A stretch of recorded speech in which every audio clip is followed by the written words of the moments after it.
BRS నేత హరీష్ రావు తెలంగాణ రక్షణ సేన అధ్యక్షురాలు కవితపై తెలంగాణ ప్రభుత్వ విప్ ఆది శ్రీనివాస్ ఆగ్రహం వ్యక్తం చేశారు. కృష్ణా జలాల్లో 299 టీఎంసీలు చాలని అప్పటి కేంద్ర మంత్రి వద్ద సంతకం పెట్టింది హరీష్ రావు కాదా అని ఆది శ్రీనివాస్ ప్రశ్నించారు. తుమ్మడిహట్టి గురించి ఎందుకు నోరు మెదపడం లేదని ఆయన నిలదీశారు. లక్షల కోట్ల భూదోపిడీ జరిగిందని ఆరోపిస్తున్న కవిత కేసీఆర్ పాలనలో జరిగిన భూ కబ్జాల గురించి మాట్లాడాలని ఆది శ్రీనివాస్ డిమాండ్ చేశారు.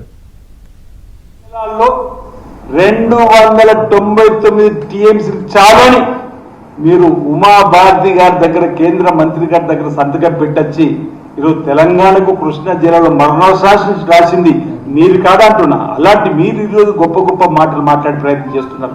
ఈరోజు 299 టీఎంసీలు చాలన్నారు. మనకు కృష్ణా పరివాహక ప్రాంతంలో 500 పైకి టీఎంసీలు వాటర్ కావాలన్నా ఆ రోజు సంతకం పెట్టొచ్చి ఈరోజు మీరు మాట్లాడని చెప్పండి. తుమ్మిడట్టి గురించి మాట్లాడారు.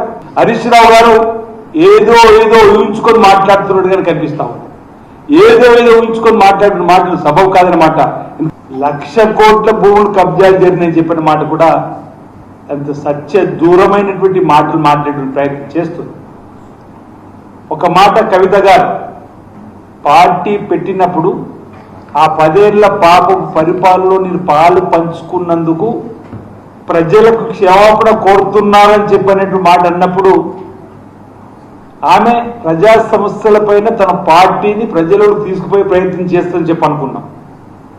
కానీ తను బీఆర్ఎస్ హయాంలో జరిగినటువంటి భూ కబ్జాల గురించి ఇప్పుడు మాట్లాడే ప్రయత్నం చేయకుండా బీఆర్ఎస్ పార్టీ భూ కబ్జాలకు అవినీతి అక్రమాలు కిటికీలు తెరిచిండ్రు ఆ రోజుల్లో చెప్పిన మాట అన్నారు. మరి ఆనాట కిటికీలు తెరిచిన దానిలో మీ